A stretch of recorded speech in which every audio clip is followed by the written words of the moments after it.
وعلیکم السلام ورحمۃ اللہ وبرکاتہ۔ بعض دعاؤں کے اور اذکار کے اور تسبیحات کے اور صورتوں کے جو فضائل لوگ بیان کرتے ہیں، بہت سارے ان میں سے بڑی ضعیف روایتوں میں ہوتے ہیں۔ اس طرح کی روایتیں بہت زیادہ یہ پیش کرنے سے بھی بچنا چاہیے۔ اللہ سبحانہ و تعالیٰ کی بندگی میں حساب کتاب سے نکل جانا چاہیے کہ اس کا کتنا حساب، کتنا ثواب ہوگا۔ یعنی ہمارے ذہن سے یہ بات نکل جانا چاہیے کہ ہمارے حساب کتاب نمبر کی بیس پر ہوں گے قیامت والے دن، کہ ہم بہت سارے ایکسٹرا کام کر لیں جس سے ہمارے پاس بہت سارے ثواب جمع ہو گئے تو ہمارا کام ٹھیک ہو جائے گا۔ یہ سارے جتنے بھی اذکار ہیں، جتنے بھی معمولات ہیں، جتنے اچھی اچھی اضافی نوافل اور تسبیحات ہوتی ہیں، ان کا فائدہ صرف اس وقت ہوتا ہے جب ہماری زندگی میں سے حرام نکل جائے اور شریعت کی پابندی آ جائے۔ اگر ہم گناہوں میں پڑے ہوئے ہیں، بے پردگی میں پڑے ہوئے ہیں، کینہ، بغض، اناد، نفرت، دنیا پرستی اور دنیا ہی کے سارے ہمارے چکر ہوں، تو اس کا مطلب یہ ہے کہ ہمارے دل میں بھی اخلاص پیدا نہیں ہوا، ہماری نمازیں جو فرض ہیں ان کا بھی وہ فائدہ نہیں ہوگا کہ جو ہمیں ہونا چاہیے۔ اللہ سبحانہ تعالیٰ فرماتے ہیں ان الصلاۃ تنہی عن الفحشاء والمنکر، بری باتوں سے اور گناہوں کے کاموں سے نماز بے شک بچاتی ہے۔ اب ہماری نماز اگر نہیں بچا رہی تو اس کا مطلب یہ ہے کہ ہماری نمازوں کو پڑھنے میں ہمارا کوئی قصور ہے، ہم ٹھیک سے اس کو ادا نہیں کر رہے ہیں۔ تب ہمارے ساتھ گناہ لگے ہوں اور ہم تسبیحات اور اذکار اور معمولات کے اندر کوشش کریں کہ زیادہ سے زیادہ ثواب جمع ہو جائے، خاص راتوں میں ہو جائے، خاص دنوں میں ہو جائے، خاص تسبیحات سے فائدہ ہو جائے،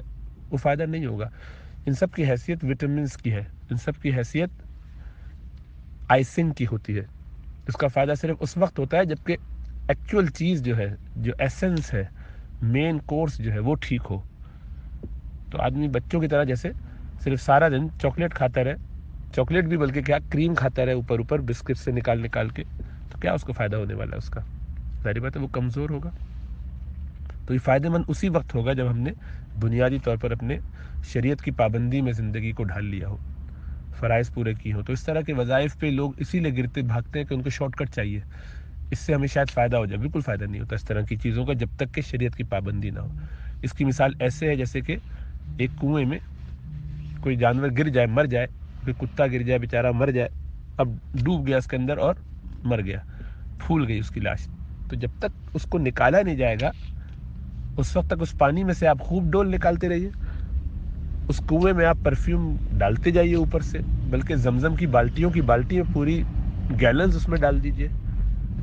اور اس میں سے پانی چینج کرتے رہیے، کچھ نہیں ہوگا جب تک کہ اس کتے کو اس میں سے نہیں نکالیں گے، اس مردہ جانور کو نہیں نکالیں گے۔ تو دلوں میں جب دنیا کی محبت اور گناہوں کی محبت اور گناہوں میں الجھا ہوا ہونا آ جائے، اللہ کی نافرمانی آ جائے، تو اس کے ساتھ کوئی نیکی کام نہیں دیتی۔ شرک کی گندگی تو سب سے خطرناک ہے، الحمدللہ ہم مسلمان ہیں تو ہمارے یہاں یہ گندگی نہیں ہے، اللہ نے بڑا فضل فرمایا۔ اس کے علاوہ خرافات،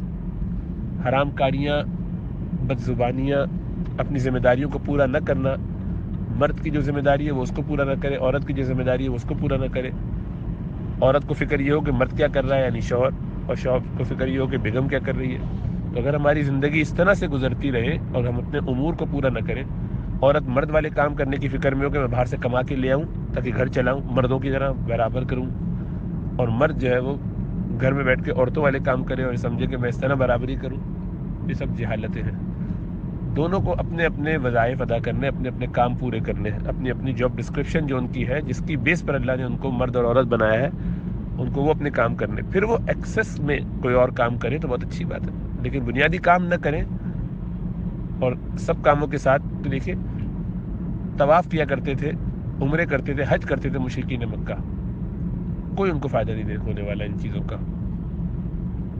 آج بھی بہت سے غیر مسلم بہت ساری عبادات کرتے ہیں، اور بعض اوقات وہ جن کو سب سے بڑا رب سمجھتے ہیں یعنی اپنے شرک کے ساتھ ان کے لیے کرتے ہیں، اللہ کے لیے کرتے ہیں، ان کو بھی اس کا کوئی فائدہ نہیں ہونے والا۔